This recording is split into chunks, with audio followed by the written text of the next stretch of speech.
Hello, everybody. Happy Hump Day. It's Dave Neal, stand-up comic and host of Bachelor Nation News. In this video, we have Kaity Biggar and her response. Of course, she's the final two of the current season of The Bachelor, her and Gabby.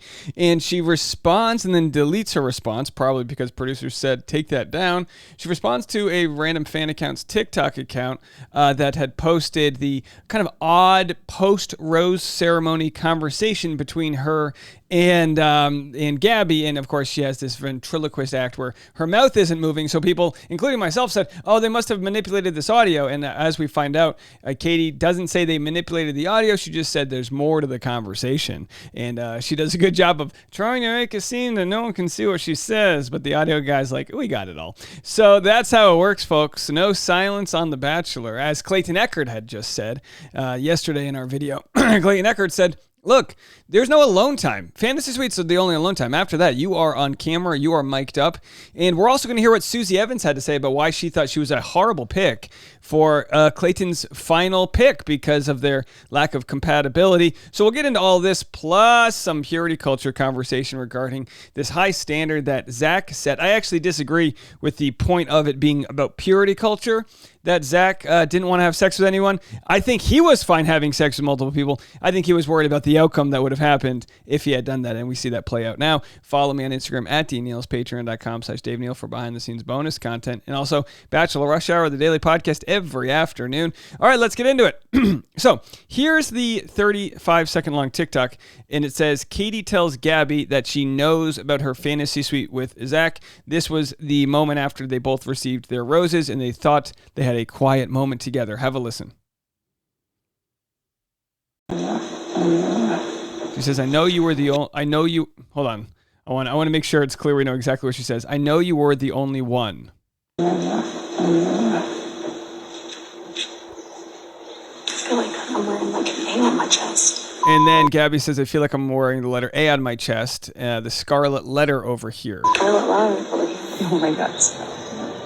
Kaity says, oh my God, stop. And what's funny is that Gabby said that with the rose in front of her mouth, thinking that it was going to prevent them from hearing what they were saying. And let's get this sound guy a bonus, please.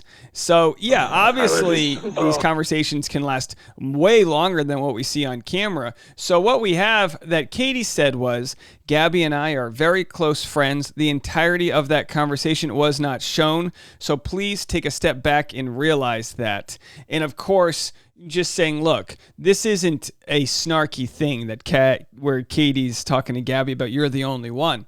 Now, everybody, it seems, is assuming that Zach also had sex with Kaity, but Kaity says to Gabby, I know you were the only one.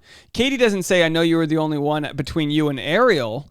So it makes me wonder if Kaity was not in the same sort of post-sex bandwagon there. I don't know, folks. What do you guys think? So here's the discussion about purity culture from the Claire and Emma pod. I'm going to play a clip of this because it's very interesting. And others have said, well, Zach's Catholic, so it's probably Catholic guilt that he feels. I don't know. Look, this is obviously the problem we get when we generalize, because I was raised Catholic. My guilt had probably very little to do with sex and more to do with, I don't know, weird, like the weird guilt that our moms give us. I hear it from other cultures that they feel a same amount of guilt. So I don't know if it has to do with sex. If you ask me, the Catholics that I know have no problem with sex. So much sex. Maybe the problem is with birth control, but that's a different issue here. So here's what they say. And again, let me know. I'm sure I'm going to anger a Catholic or two. Let me know what you guys think. Here's what the Claire and Emma pod thinks about the mini abstinence pledge that dooms Zach from the start. This week on The Bachelor, another big fat L for chastity pledges. During Fantasy Suites Week, or as he called it, unfortunately, Sex Week, Zach said that he was not going to have sex with any of the women. He said it to Jesse Palmer, he said it to Ariel, and then he said it to Gabby on the first two Fantasy Suite dates. And then, whoops, he just went ahead and had sex and then told everyone about it. And I totally understand why Zach might have wanted to take sex off the table. It can make a really messy show. Even messier when the lead has sex with multiple people this week. It's becoming a bigger and bigger issue every season that the show loves to exploit for drama, and he wanted to just make sure that it wasn't even touched. Instead, The Bachelor provided a really upsetting case study in why chastity pledges aren't necessarily a great idea. For one thing, it set Zach up for failure when it came time to decide consensually that he wanted to have sex in a way that felt really good for him.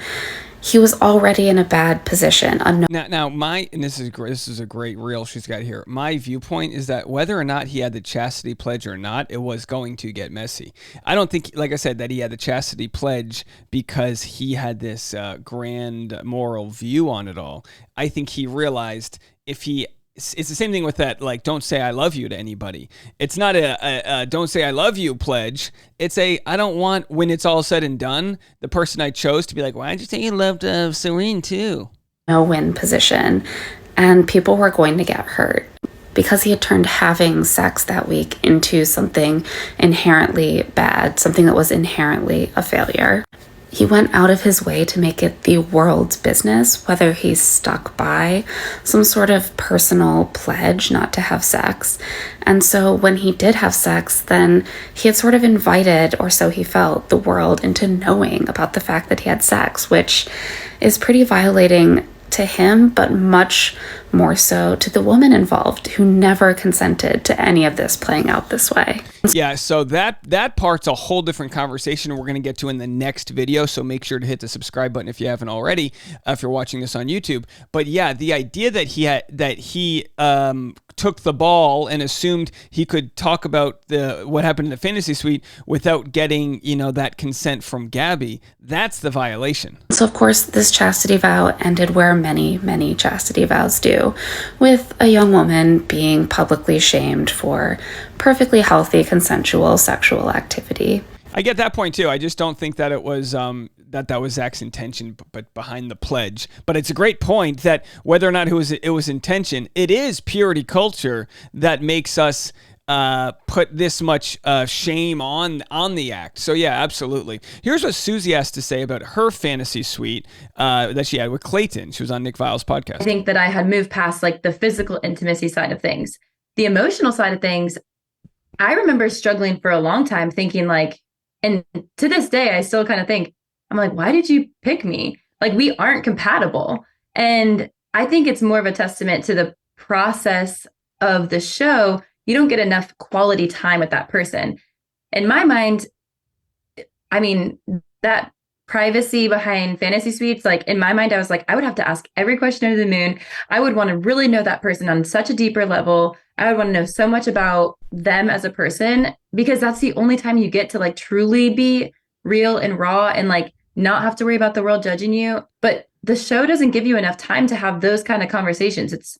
It's like, it feels very surfacey, I think, for a lot of it. And I think that is a harder thing to get through when you're starting a relationship with somebody and you're like, you really don't know if you're compatible until you get out of there. Oh, sure. So I remember looking back and being like, you are way more compatible with like, well, Rachel. I remember thinking, I was like, why'd you pick me? Like, you had somebody that you probably would have been really compatible with. And other girls too that didn't make it quite as far. So you think he would have been more compatible with Rachel? I think I don't know. I don't know about now, but like more compatible than me. Probably. Wow. Very interesting. And look, I love Clayton. I love Susie, and I actually love Rachel. I love the way she's discussed her post-show, vibes and all that. I really think they're all kind of learned a lot from a very sticky scenario. I think in hindsight, when we look at things, Susie was the person Clayton needed. Maybe not for a relationship, but to show him some things about himself and to introduce him to some new viewpoints on life. Clayton does nothing but talk praises about Susie and the way that she has sort of opened his eyes to certain things.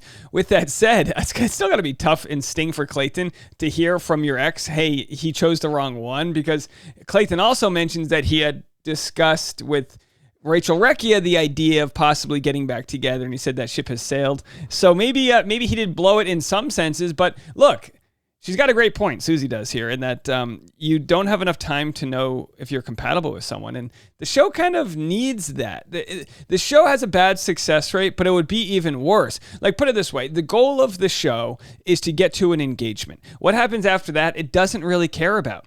So that's why you realize a lot of engagements don't work out. Look at Katie Thurston, Blake Moynes, because they work perfectly fine under the supreme circumstance and environment of love. Having handlers there to take care of you, not having a job to go to. But what happens in the real world? Well, Blake's got to go to a few countries. He's got to go to South Africa and fight the rhino poachers, which is notable. But Katie needed someone who was there for her when she, so every situation's got something similar. Clayton and Susie, they try the real world. Clayton's trying to get his career off the ground. So it's always people that are very shaky, on shaky grounds career-wise. And it's got to be very hard to find compatibility there when you have so many variables at play. I'd love to know what you guys think on all of this. Got way more content coming your way regarding the idea that Zach gave up the secret that he had with Gabby, what that's going to do next episode, because that's a conversation that's not going away. The double standard that some are saying exists, namely on the Nick Viall podcast, the double standard where Gabby, quote unquote, convinced Zach to have sex with her, which I don't believe that was the case at all, but we'll discuss that as well and much more. So do me a favor, come over to the podcast Bachelor Rush Hour every afternoon. We'll be there for all of your added content, and don't forget to subscribe for the next video.